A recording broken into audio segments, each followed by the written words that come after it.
Menteri Keuangan Indonesia, Purbaya Yudi Sadewa, kini menjadi sorotan publik setelah secara resmi mengumumkan langkah berani untuk memegang langsung kendali atas Direktorat Jenderal Pajak, DJP, dan Direktorat Jenderal Bea dan Cukai, DJBC. Keputusan ini diambil setelah serangkaian evaluasi mendalam yang menunjukkan masih adanya kebocoran besar dalam penerimaan negara dan lemahnya pengawasan di lapangan. Langkah ini disebut sebagai bagian dari reformasi besar-besaran sektor fiskal, yang menjadi prioritas utama sejak Purbaya dilantik menjadi Menteri Keuangan. Ia menilai, dua sektor tersebut selama bertahun-tahun menjadi sumber masalah yang menahan laju pembangunan nasional, akibat praktik penyimpangan dan birokrasi berbelit.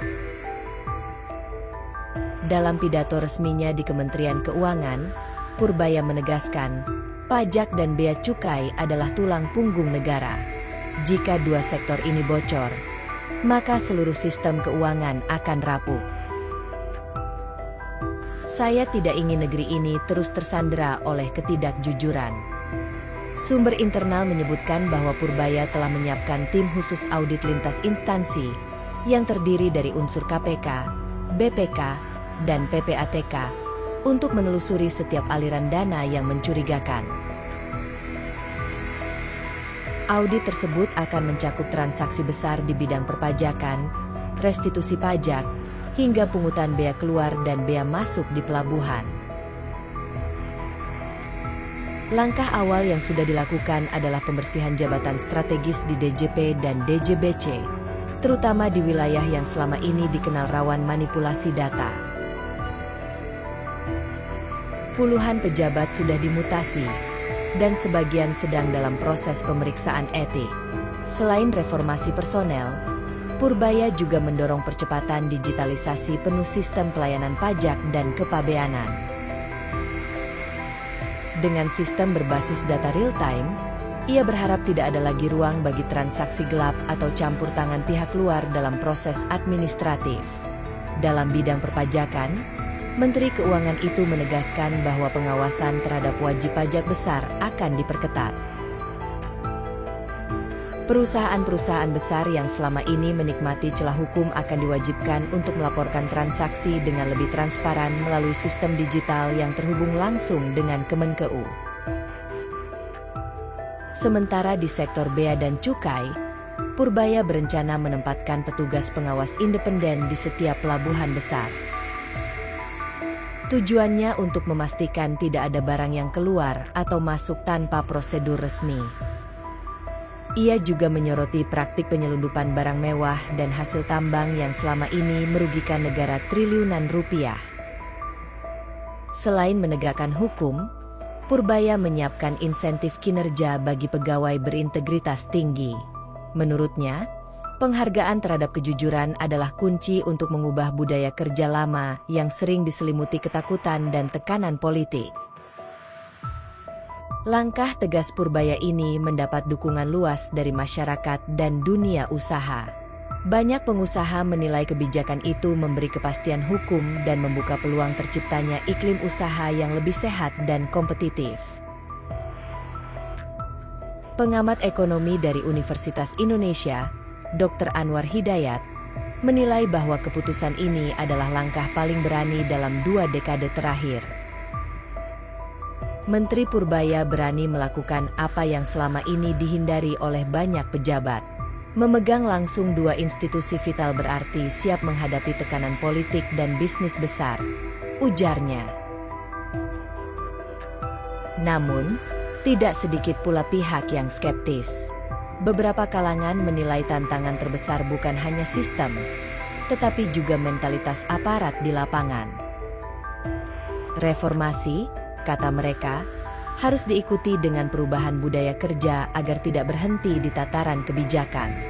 Menanggapi hal itu, Purbaya menyatakan telah menyiapkan program pelatihan integritas dan etika aparatur, bekerja sama dengan lembaga-lembaga pendidikan serta tokoh agama. Saya ingin birokrasi keuangan negara berdiri di atas nilai moral, bukan sekadar angka-angka laporan, katanya. Tak hanya itu, Ia juga berencana membuka saluran pengaduan publik langsung ke Kementerian Keuangan agar masyarakat bisa melaporkan segala bentuk pungli, gratifikasi, atau penyimpangan di lapangan. Semua laporan akan diverifikasi dan ditindaklanjuti secara cepat oleh tim khusus.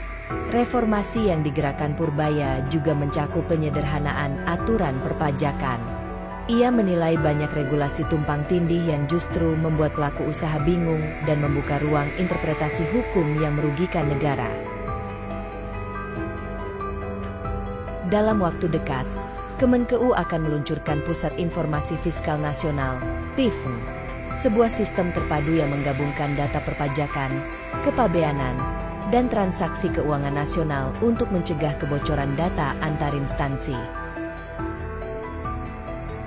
Di sisi lain, Purbaya juga menggandeng sektor teknologi untuk membangun iFiscal Monitoring System, yaitu sistem kecerdasan buatan yang mampu mendeteksi transaksi mencurigakan secara otomatis tanpa intervensi manusia.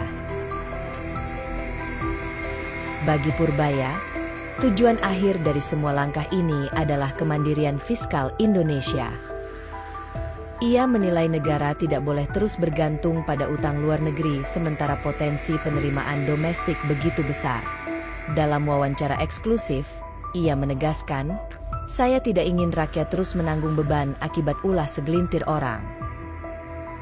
Pajak yang dibayar rakyat harus kembali kepada rakyat dalam bentuk pembangunan, bukan ke kantong pribadi." Kinerja Purbaya kini terus dipantau publik. Banyak kalangan berharap langkahnya akan menjadi tonggak perubahan menuju tata kelola keuangan negara yang bersih dan modern.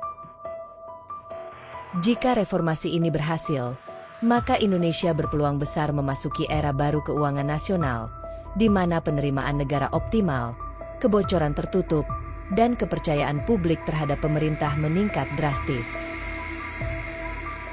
Sebagai penutup, Purbaya menegaskan tekadnya, "Saya tidak akan berhenti sampai sistem ini bersih. Pajak dan bea cukai harus menjadi kebanggaan bangsa, bukan momok bagi rakyat."